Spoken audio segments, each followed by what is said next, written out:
Hello students, welcome our channel the learning lab. आज हम केंद्रीय बजट 2025-26 के सभी पहलुओं को क्वेश्चन फॉर्म के रूप में डिस्कस करेंगे। यह सेशन आपके आने वाले एग्जाम 2025 में जैसे UP triple SC, NTPC, railway, even UP PCS pre 2025 और यूपी पीसीएस आरओ के लिए भी हेल्पफुल होगा। अगर आप चैनल पर नए हैं तो चैनल को सब्सक्राइब तथा बेल आइकन को प्रेस कर लीजिए, जिससे कि आने वाले वीडियो का नोटिफिकेशन आपको प्राप्त हो सके।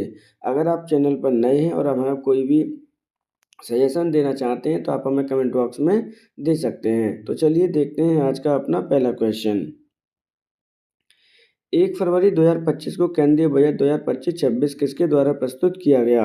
निर्मला सीतारमण, अमित शाह, राजनाथ सिंह या नरेंद्र मोदी। तो यहाँ पे देखिए कि बजट कब प्रस्तुत किया गया है। तो 1 फरवरी 2025 को प्रस्तुत किया गया है। किसके द्वारा किया गया है? तो वित्त मंत्री निर्मला सीतारमण जी के द्वारा प्रस्तुत किया गया है। तो वर्तमान में निर्मला सीतारमण कौन है? तो ये आपकी फाइनेंस मिनिस्टर हैं।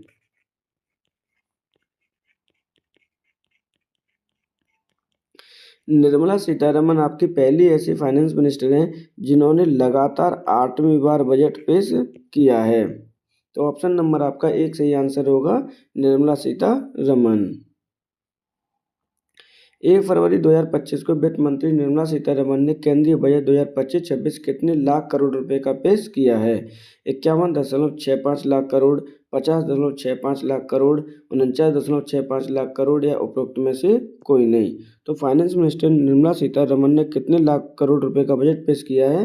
तो ऑप्शन नंबर आपका 2 सही होगा, 50.65 लाख करोड़ रुपए का बजट पेश किया है।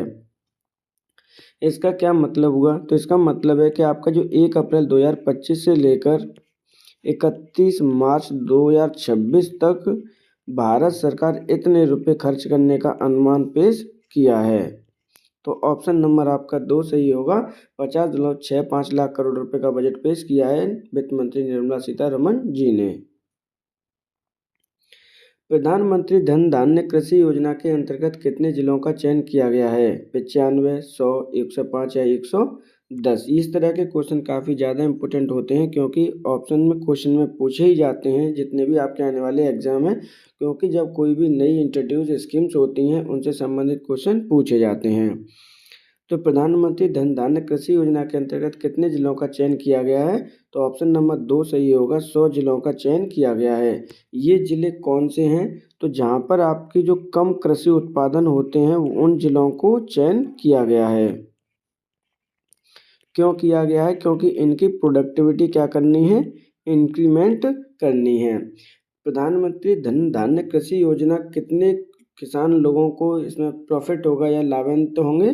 तो इसका जो भारत सरकार ने लक्ष्य रखा है वो 1.7 करोड़ किसानों को लाभ पहुंचाने के लिए उन्होंने टारगेट किया है। ये योजना कब से लागू होगी? फ्यूचर में जब लागू होगी तो हम क्वेश्चन को मेंशन कर लेंगे। अभी कितने जिलों को चयन किया गया है? तो 100 जिलों को चयन किया गया है। ऑप्शन नंबर आपका 2 सही आंसर होगा। किसान क्रेडिट कार्ड योजना के अंतर्गत 3 लाख रुपए की सीमा को कितने लाख रुपए तक विस्तारित किया गया है? 9 लाख, 7 लाख, 6 लाख या 5 लाख। तो प्रधानमंत्री किसान क्रेडिट कार्ड योजना के अंतर्गत पहले आपको 3 लाख रुपए तक कोई भी किसान क्रेडिट कार्ड से लोन ले सकता था, लेकिन उसको विस्तार कितना कर दिया गया? तो ऑप्शन नंबर 2 सही होगा, 7 लाख रुपए तक विस्तारित कर दिया गया है। पहले इसमें 3 लाख आपको प्राप्त हो सकते थे, कोई भी इंस्टेंटली जो किसान थे लोन ले सकते थे, लेकिन अब वो कितना ले सकते हैं? तो वो अब 7 लाख रुपए तक का इंस्टेंटली लोन ले सकते हैं। किसान क्रेडिट कार्ड योजना कब प्रारंभ की गई थी आपकी? तो ये 1998 में प्रारंभ की गई थी। ये भी आपको लर्न करना है, क्योंकि इस तरह के क्वेश्चन कई बार पूछे जाते हैं। ऑप्शन नंबर आपका 2 सही होगा। केंद्रीय बजट 2025-26 के अंतर्गत मखाना बोर्ड की स्थापना किस राज्य में प्रस्तावित की गई है? उत्तर प्रदेश, मध्य प्रदेश, बिहार या छत्तीसगढ़। तो यहाँ पर आपके इंडिया में मखाना बोर्ड की स्थापना की जानी है, वो किस राज्य में की जाएगी? तो ऑप्शन नंबर आपका 3 सही होगा, बिहार राज्य में मखाना बोर्ड की स्थापना की जाएगी। उद्देश्य क्या है इसके मखाना बोर्ड की स्थापना करने का? तो मखाने का उत्पादन को इंक्रीमेंट करना, उसका संवर्धन करना, कि इंक्रीमेंट को इंक्रीज करना, ये इसका उद्देश्य होगा। कहाँ पे स्थापना की जाएगी, तो ये बिहार राज्य में की जाएगी। ऑप्शन नंबर 3 सही आंसर होगा। केंद्रीय बजट 2025-26 के अंतर्गत 12 लाख रुपए पे कितने प्रतिशत का आयकर कर लगेगा? 10%, 5%, 0% या 7%। तो यहाँ पर जो 12 लाख रुपए तक का, यानी एक साल में अगर आप 12 लाख रुपए कमा रहे हैं तो कितने परसेंट आपको टैक्स देना होगा, इनकम टैक्स? तो यहाँ पर 0% आपको इनकम टैक्स देना होगा। यही एक अच्छी बात हुई है इस साल के बजट में। ऑप्शन नंबर आपका 3 सही आंसर होगा। केंद्रीय बजट 2025-26 के अंतर्गत एक यूरिया संयंत्र की स्थापना करने का प्रस्ताव किस राज्य में दिया गया है? अरुणाचल प्रदेश, असम, मध्य प्रदेश या राजस्थान? तो एक यूरिया संयंत्र की स्थापना की जाएगी आपके 25-26 के अंतर्गत। किस राज्य में की जाएगी? तो ये आपकी असम राज्य में की जाएगी। ऑप्शन नंबर आपका 2 सही आंसर होगा। इसकी क्षमता कितनी होगी या कैपेसिटी कितनी होगी इस यूरिया संयंत्र की? तो क्षमता है आपकी 12.7 लाख मीट्रिक टन।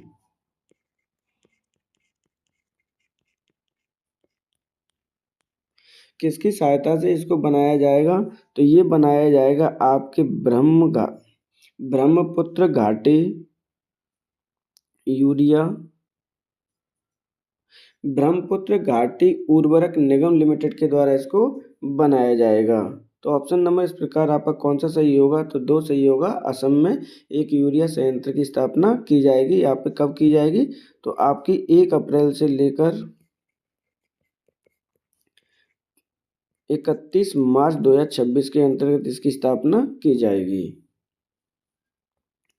केंद्रीय बजट 2025-26 के अंतर्गत जल जीवन मिशन के लिए कितने रुपए का बजट प्रस्तावित किया गया है?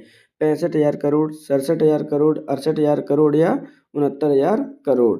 तो ये ज़्यादा काफ़ी इंपॉर्टेंट क्वेश्चन हो जाता है। जल जीवन मिशन के अंतर्गत बजट में कितने रुपए का अलॉट किए गए हैं? तो ऑप्शन नंबर आपका सही होगा 2, 67,000 करोड़ रुपए का अलॉट किया गया है। इसकी समय सीमा का भी विस्तार किया गया है जल जीवन मिशन की। तो समय सीमा कब तक बढ़ा दी गई है?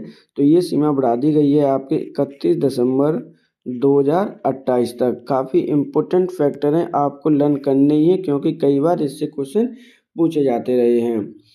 सरकार ने कितना टारगेट रखा है कि आपको कहाँ तक इसको वाटर प्रोवाइड कराना है, पीने का जल प्रोवाइड कराना है? तो जो टारगेट दिया गया है वो है आपके 15 करोड़ फैमिली को पानी पहुंचाना है। तो तीनों ही फैक्टर आपको लर्न करने हैं कि जल जीवन मिशन के लिए कितने रुपए अलॉट किए गए हैं। 67,000 करोड़ रुपए अलॉट किए गए हैं। कब तक इसकी सीमा बढ़ा दी गई है? तो 31 दिसंबर 2028 तक बढ़ा दी गई है। कितने लोगों को प्रोवाइड कराना है? तो 15 करोड़ फैमिली को प्रोवाइड कराना है। ऑप्शन नंबर इस प्रकार 2 सही आंसर होगा। केंद्रीय बजट 2025-26 के अंतर्गत एक राष्ट्रीय खाद्य प्रौद्योगिकी संस्थान प्रस्तावित किस राज्य में किया गया है? महाराष्ट्र, तमिलनाडु, बिहार या हरियाणा? तो यहाँ पर एक राष्ट्रीय खाद्य प्रौद्योगिकी संस्थान बनाने का प्रस्ताव दिया गया है आपके 25-26 के बजट में। ये कहाँ पर आपका किया जाएगा? तो ऑप्शन नंबर 3 सही होगा। इसकी स्थापना बिहार में की जाएगी। बिहार में कहाँ की जाएगी ये अभी डिस्कस नहीं हुआ है, लेकिन इसमें दिया गया है कि बिहार में की जाएगी। तो इस प्रकार ऑप्शन नंबर 3 सही आंसर होगा। केंद्रीय बजट 2025-26 के अंतर्गत डे केयर सेंटर वित्त वर्ष 25-26 के अंतर्गत कितने बनाए जाएंगे? 200, 225, 250 या 275? तो यहाँ पे डे केयर सेंटर बनाए जाएंगे आपकी वित्त वर्ष कितने में? 25-26 में, अर्थात एक साल के अंतर्गत कितने बनाए जाएंगे? तो ऑप्शन नंबर आपका 1 सही होगा। 200 डे केयर सेंटर बनाए जाएंगे। लेकिन जो अगले 3 वर्ष आने वाले हैं आपके,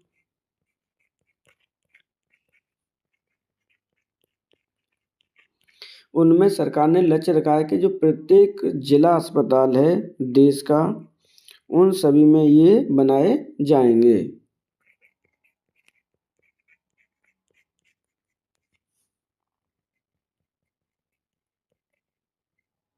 तो इस प्रकार आपका ऑप्शन नंबर 1 सही होगा। वित्त वर्ष 25-26 में आपके 200 डे केयर सेंटर बनाए जाएंगे।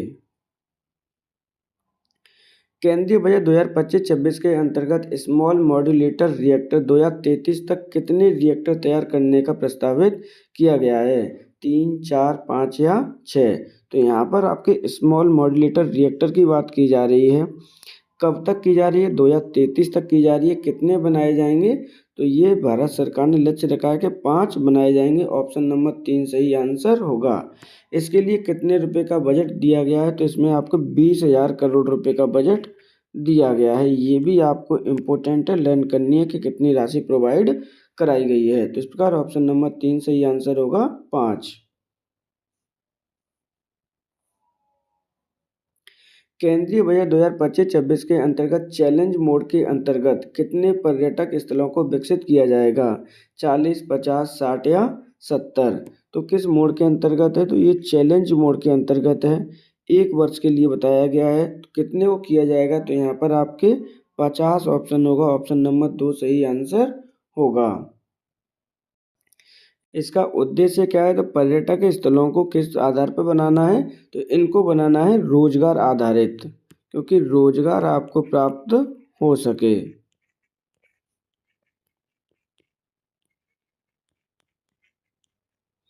इस प्रकार ऑप्शन नंबर 2 सही आंसर होगा। 50 गंतव्य पर्यटक स्थलों को विकसित करना है चैलेंज मोड के अंतर्गत।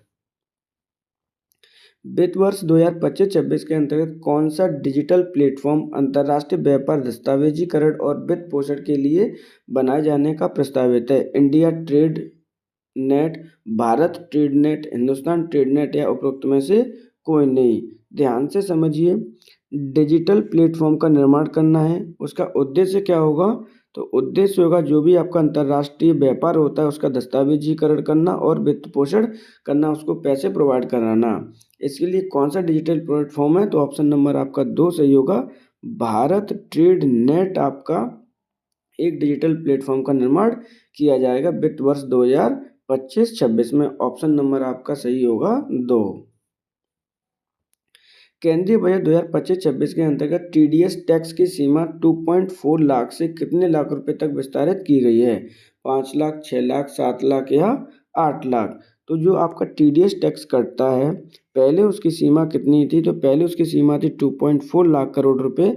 अब उसका विस्तार कितना कर दिया गया है? क्वेश्चन में ये आपसे पूछा जा रहा है। तो ऑप्शन नंबर आपका 2 सही आंसर होगा। 6 लाख रुपए ये बढ़ा दिया गया है। ऑप्शन नंबर 2 सही आंसर होगा। 2.4 लाख करोड़ से कितना बढ़ा दिया गया है?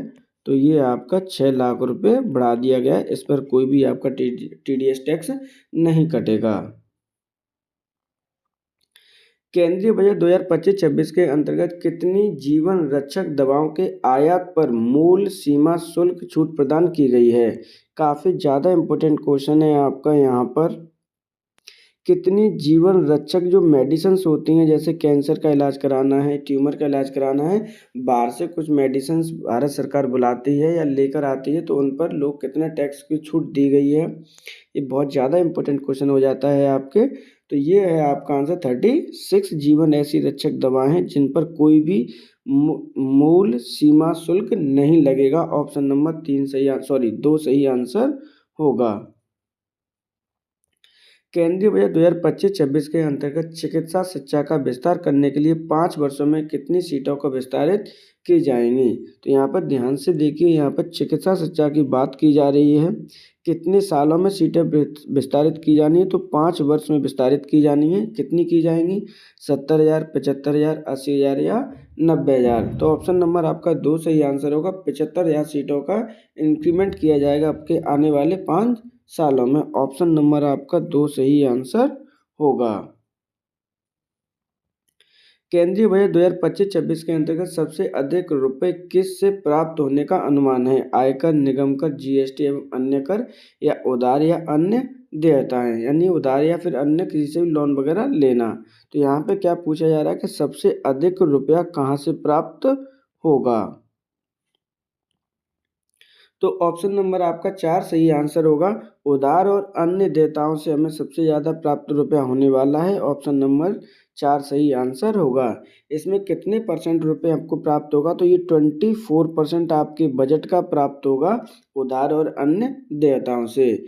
जबकि आपके आयकर से कितना परसेंट प्राप्त होगा, तो आयकर से आपको प्राप्त होगा 22%। एक एक फैक्टर आपके लिए इम्पोर्टेंट है, क्योंकि इस तरह से क्वेश्चन आपसे पूछे जाते रहेंगे। इंक्रीमेंट ऑर्डर में या डिक्रीमेंट ऑर्डर में लगाइए कि आपको पैसा कहाँ से प्राप्त होगा वित्त वर्ष 2025-26 में। तो आयकर से आपको प्राप्त होंगे 22%, जबकि निगम कर से प्राप्त होंगे आपको 17%, जीएसटी एवं अन्य कर से प्राप्त होंगे आपको 18%। तो इस प्रकार आप देख सकते हैं कि उधार और अन्य देयताओं से सबसे ज़्यादा प्राप्त रुपया होगा हमें 24%। ऑप्शन नंबर 4 सही आंसर होगा। केंद्रीय बजट 2025-26 के अंतर्गत सबसे अधिक रुपए खर्च किए जाएंगे। ब्याज अदायगी, रक्षा, केंद्रीय प्रायोजित योजनाएं या आर्थिक सहायता। तो यहाँ पे कह रहे हैं कि आपसे कि जो 1 अप्रैल 2025 से लेकर जो आपके 31 मार्च 2026 तक है, उसमें सबसे ज़्यादा रुपए किस में खर्च किए जाएंगे भारत सरकार के द्वारा, तो वो किए जाएंगे आपकी ब्याज अदायगी में, यानी जो आपने लोन ले रखा है उसको ब्याज देने में। ऑप्शन नंबर 1 सही आंसर होगा। कितने परसेंट खर्च किए जाएंगे आपके, तो ये खर्च किए जाएंगे आपके यहाँ पे 20%। ऑप्शन नंबर आपका 1 सही आंसर होगा। केंद्रीय बजट 2025-26 के अंतर्गत 20 से 24 लाख रुपए की आय पर कितने परसेंट टैक्स देना होगा? 15%, 20%, 25% या 30%। तो आपके जो केंद्रीय बजट 2025-26 है उसमें क्या है कि अगर आप 20 से 25 लाख रुपए प्रत्येक साल कमा रहे हैं तो आपको कितने परसेंट टैक्स देना होगा? तो इसमें देना पड़ेगा आपको 25%। ऑप्शन नंबर आपका 3 सही होगा। इस क्वेश्चन को थोड़ा डिटेल में समझ लीजिए, क्योंकि अभी की जो टैक्स के स्लैब्स हैं वो चेंज कर दी गई हैं। इस प्रकार 25-26 में कितनी स्लैब्स बनाई गई हैं, तो 7 स्लैब्स बनाई गई हैं आपकी। कौन कौन सी स्लैब्स हैं आपकी? अगर आप 0 से 4 लाख रुपए प्रति साल कमा रहे हैं तो आपको 0% टैक्स देना होगा। जबकि अगर 4 से 8 लाख रुपए कमा रहे हैं तो आपको टैक्स देना पड़ेगा 5%। अगर आप 8 से 12 लाख रुपए कमा रहे हैं तो ये होगा आपका 10%। जबकि 12 से 16 लाख रुपए अगर आप कमा रहे हैं तो आपका होगा 15%। अगर आप 16 से 20 लाख रुपए कमा रहे हैं तो आपको देना पड़ेगा 20%। अगर 20 से 24% कमा रहे हैं 24 लाख कमा रहे हैं तो 25% होगा ये आपका। अगर 24 लाख से अधिक कमा रहे हैं तो आपको देना पड़ेगा 30%। तो आपका इसी प्रकार क्वेश्चन में पूछा जा रहा था कि अगर 20 से 24 लाख रुपए कमाते हैं तो कितने परसेंट का टैक्स देना होगा, तो आपको देना पड़ेगा वो 25%। ऑप्शन नंबर 3 सही आंसर होगा। केंद्रीय बजट 2025-26 के अंतर्गत रक्षा मंत्रालय को कितने करोड़ रुपए का बजट प्रस्तावित किया गया है? ऑप्शन नंबर 1 54-86-49, 49-17-32 या 27-66-18 या 12-68 या 50। तो ऑप्शन नंबर आपका 2 सही आंसर होगा। आपका 4,91,732 करोड़ रुपए का रक्षा मंत्रालय को बजट प्रस्तावित किया गया है।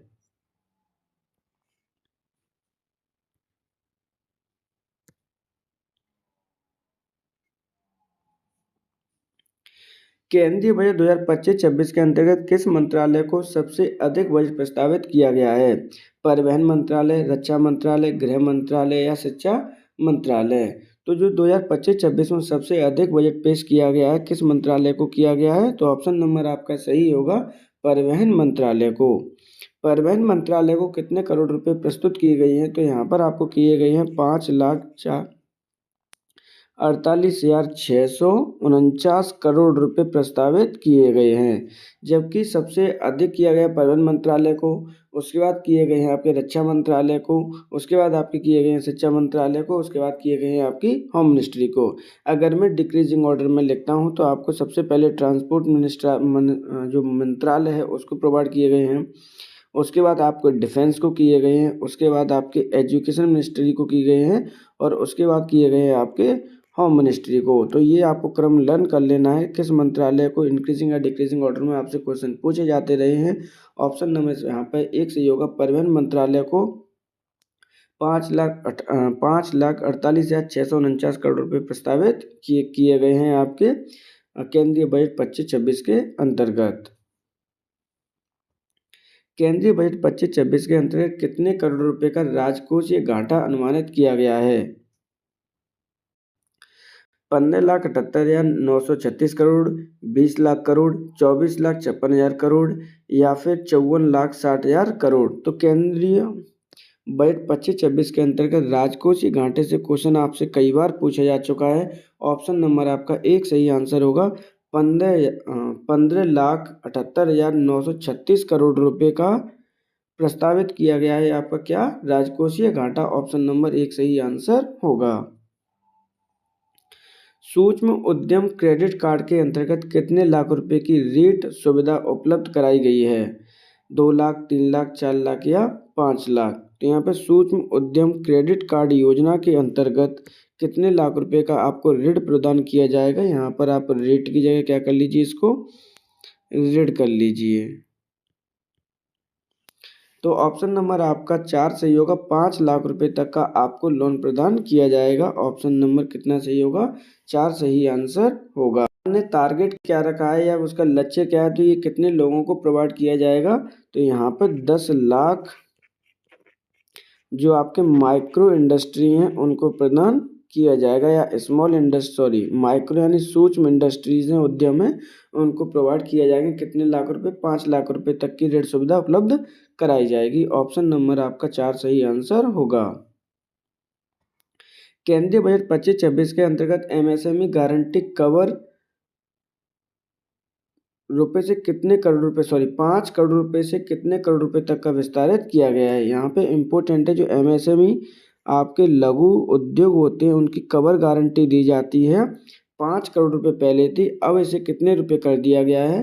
5 करोड़, 7 करोड़, 10 करोड़ या 12 करोड़। तो ऑप्शन नंबर आपका 3 सही होगा। पहले 5 करोड़ से इसको कर दिया गया 10 करोड़। ऑप्शन नंबर 3 सही आंसर होगा। केंद्रीय बजट 2025-26 के अंतर्गत समुद्री विकास निधि के लिए कितने करोड़ रुपए का बजट प्रस्तावित किया गया है? 20,000 करोड़, 25,000 करोड़, 30,000 करोड़ या उपरोक्त में से कोई नहीं।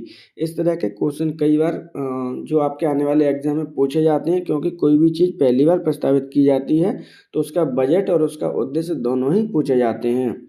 ये कब से लागू किया जाएगा इसका नहीं पता है, लेकिन डेट एग्जैक्ट आएगी तो अपने नेक्स्ट सेशन में हम उसको सम्मिलित कर लेंगे। लेकिन अभी इसको कितने रुपए बजट प्रस्तावित किए गए हैं? तो समुद्री विकास निधि को बजट प्रस्तावित किया गया है आपके 25,000 करोड़ रुपए। ऑप्शन नंबर आपका 2 सही आंसर होगा। केंद्रीय बजट 2025-26 के अंतर्गत विकास के कितनी इंजन प्रस्तावित किए गए हैं? 3, 4, 5 या 6। तो यहाँ पे बजट 2025-26 के अंतर्गत निर्मला सीतारमन जी ने कितने इंजन यानी विकास के कितने इंजनों के बारे में बात की गई है? तो 4 इंजनों के बारे में बात की गई है। ऑप्शन नंबर आपका कितना सही होगा? 2 सही होगा। वो 4 इंजन कौन कौन से होंगे? तो नंबर 1 है आपका एग्रीकल्चर यानी कृषि होगा, आपका कृषि को बढ़ावा देना होगा। दूसरा है आपका एमएसएमई। तीसरा है आपका इन्वेस्टमेंट यानी निवेश को ध्यान देना होगा। और फोर्थ है आपका एक्सपोर्ट यानी आपका निर्यात को बढ़ावा देना होगा। ऑप्शन नंबर ये 2 सही होगा। 4 इंजन की बारे में बात की गई है केंद्रीय बजट 2025-26 के अंतर्गत। केंद्रीय बजट किस मंत्रालय के द्वारा पेश किया जाता है? गृह मंत्रालय, वित्त मंत्रालय, योजना मंत्रालय, उपरोक्त में से कोई नहीं। तो किस मंत्रालय के द्वारा पेश किया जाता है आपका? तो ये वित्त मंत्रालय के द्वारा पेश किया जाता है। ऑप्शन नंबर आपका 2 सही आंसर होगा। 2025-26 का बजट किसने पेश किया है? तो फाइनेंस मिनिस्टर आपकी निर्मला सीतारमन जी ने पेश किया है।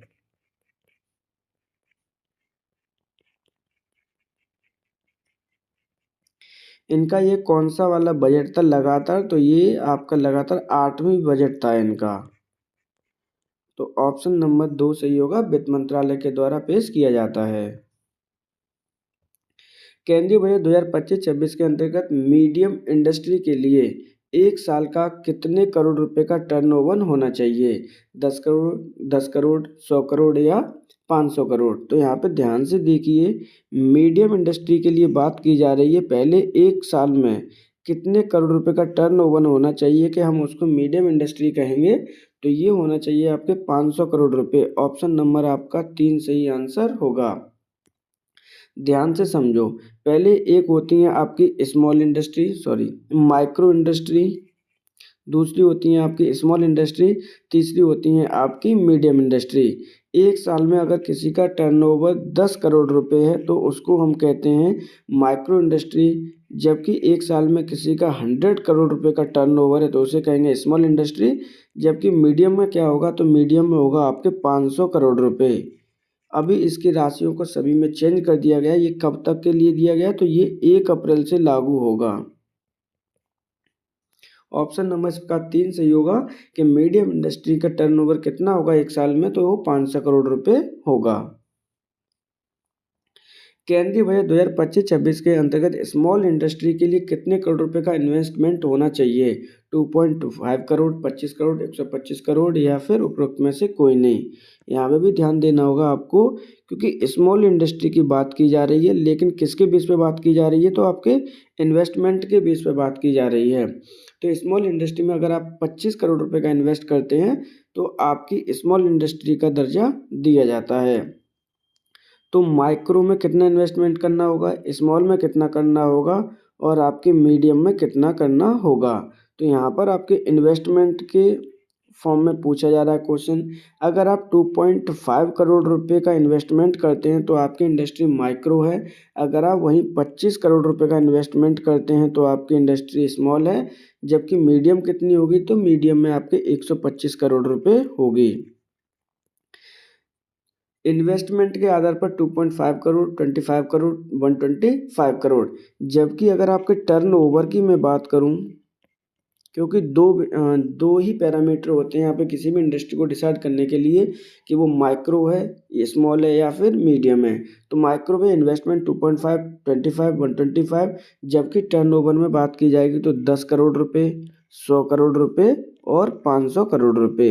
ये पैरामीटर सेट किए गए हैं जो कि लागू होंगे आपके 1 अप्रैल से। तो ऑप्शन नंबर आपका यहाँ पे 2 सही होगा, 25 करोड़ रुपए। केंद्रीय बजट 2025-26 के अंतर्गत पीएम स्वनिधि योजना के अंतर्गत स्ट्रीट वेंडर्स को कितने रुपए का कर्ज प्रदान किया जा सकता है? 25,000, 30,000, 35,000 या 40,000? तो यहाँ पे पीएम स्वनिधि योजना के बारे में कह रहा है कि वित्त वर्ष 2025-26 के अंतर्गत कितने रुपए का कर्जा प्रदान किया जा सकता है। किनको किया जाएगा? जो स्ट्रीट वेंडर्स होते हैं, यानी जो मूंगफली बेचने वाले होते हैं, टायर बेचने वाले होते हैं, जो ठेला वेला लगाते हैं, उनको कितने रुपए का इसमें लोन दिया जा सकता है बिना किसी गारंटी के? तो ऑप्शन नंबर आपका सही होगा, 30,000 रुपये का लोन उन्हें प्रदान किया जा सकता है। केंद्रीय बजट 2025-26 के अंतर्गत कितनी अटल टिंकरिंग लैब बनाने का प्रस्ताव दिया गया है? 45,000, 55,000, 60,000 या 50,000? तो 25-26 में आपकी अटल टिंकरिंग लैब बनाने का प्रस्ताव किया गया है, वो है ऑप्शन नंबर 4 सही आंसर होगा। इसका क्या मतलब है कि जो आपके स्कूल्स हैं उनमें इन लैबों को स्थापना की जाएगी, जिससे कि आपको प्रैक्टिकल नॉलेज यानी प्रैक्टिकल नॉलेज प्रोवाइड कराया जा सके किन्हें? स्टूडेंट्स को। तो ऑप्शन नंबर इस प्रकार सही होगा 4, 50,000 टिंकरिंग लैब यानी अटल टिंकरिंग लैब की स्थापना की जाएगी। केंद्रीय बजट 2025-26 के अंतर्गत कुल बजट का कितने प्रतिशत ब्याज अदायगी में खर्च किया जाएगा? 22%, 20%, 18% या 16%? यहाँ पे आपसे क्वेश्चन पूछा जा रहा है कि 1 अप्रैल से लेकर 31 मार्च 2026 तक कितने रुपए का, यानी जो टोटल बजट है आपका, उसमें कितने रुपए ब्याज अदायगी में जाएंगे? जो कि आपने विदेशों से लोन ले रखा है उसमें से टोटल बजट का 20% आप खर्च कर रहे हैं किसमें? ब्याज अदायगी में। तो ऑप्शन नंबर आपका 2 सही आंसर होगा। बजट एक लेख पत्र है सरकार की मौद्रिक नीति का, सरकार की वाणिज्य नीति का, या सरकार की राजकोषीय नीति का, या सरकार की मुद्रा बजट का। तो यहाँ पे जो बजट पेश किया गया है निर्मला सीतारमण जी के द्वारा 1 फरवरी 2025 को, वो किसका आपका पत्र है? तो वो सरकार की राजकोषीय नीति का पत्र होता है। ऑप्शन नंबर आपका 3 सही आंसर होगा। निम्नलिखित में से किस देश में शून्य आधारित बजट सर्वप्रथम लागू किया गया? संयुक्त राज्य अमेरिका, फ्रांस, जर्मनी या भारत? तो शून्य आधारित बजट का क्या मतलब होता है? शून्य आधारित बजट का मतलब है कि जैसे अगर हमारी निर्मला सीतारमण जी 1 अप्रैल 2025 को बजट पेश किया गया, उससे पहले जो भी बजट था उसको शून्य कर दें, जो कर्जा वर्जा है उसको शून्य कर दें, एक नए सिरे से स्टार्ट करें कोई भी फाइनेंस को, तो उसे शून्य आधारित बजट कहते हैं। ये सर्वप्रथम लागू किया था संयुक्त राज्य अमेरिका ने। ऑप्शन नंबर आपका कौन सा सही होगा? 1 सही आंसर होगा। सरकारी व्यय को नियंत्रित करने का प्राधिकारी कौन होता है? भारतीय रिजर्व बैंक, योजना आयोग, वित्त मंत्रालय या वित्त आयोग? तो सरकार का जो व्यय होता है उसको कंट्रोल करने का जो अधिकारी होता है वो वित्त मंत्रालय होता है। ऑप्शन नंबर आपका 4 सही आंसर होगा। वित्त मंत्री कौन है? अभी फाइनेंस मिनिस्टर कौन है? तो वो है आपके निर्मला सीतारमण।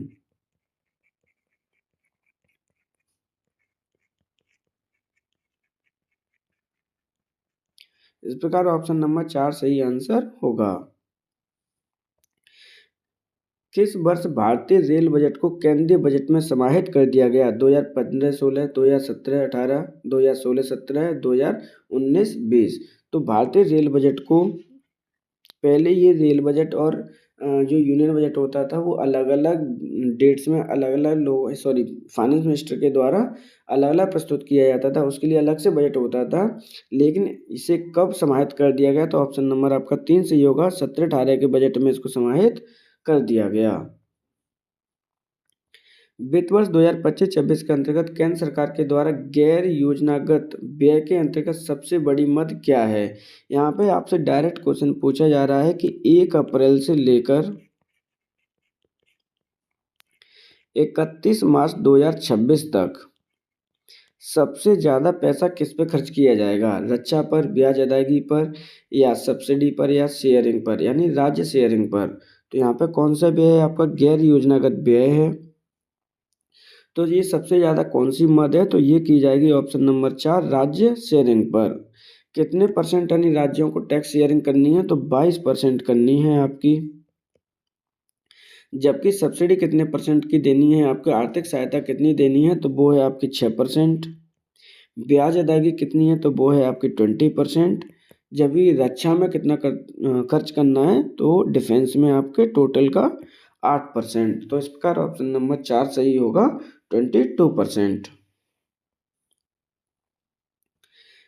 किसने भारत में पहली बार व्यय कर लगाने का सुझाव दिया था? क्लेर्की, कोल्डोर, गौतम श्रीनिवास या गौतम माथुर? तो यहाँ पे पूछ रहे हैं जो कि आपका भारत में सबसे पहले व्यय कर किसने लागू करने का सुझाव दिया था? तो ऑप्शन नंबर आपका 2 सही होगा, कोल्डोर ने ये दिया था।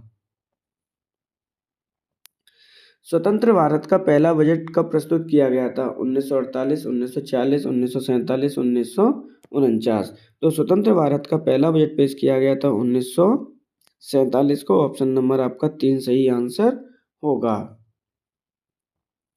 केंद्रीय बजट 2025-26 के अंतर्गत प्रभावी राजस्व, यहाँ पे घंटा नहीं है, ये क्या है? घाटा है। प्रभावी राजस्व घाटा कितने परसेंट अनुमानित किया गया है? 0.5%, 0.8%, 1% या 1.2%? तो प्रभावी राजस्व घाटा 1 अप्रैल 2025 से लेकर 31 मार्च 2026 तक कितने परसेंट रखने का अनुमान व्यक्त किया गया? तो वो है आपका 0.8%। ऑप्शन नंबर आपका 2 सही आंसर होगा। इस तरह हमने 40 क्वेश्चनों को सॉल्व किया है जो केंद्रीय बजट 2025-26 के सभी इम्पोर्टेंट फैक्टर को हमने इसमें वीडियो में समाहित किया गया है। अगर आपको सेशन पसंद आया हो तो वीडियो को लाइक तथा चैनल को सब्सक्राइब जरूर कीजिए और वीडियो को शेयर भी आप कर सकते हैं। Thank you for today.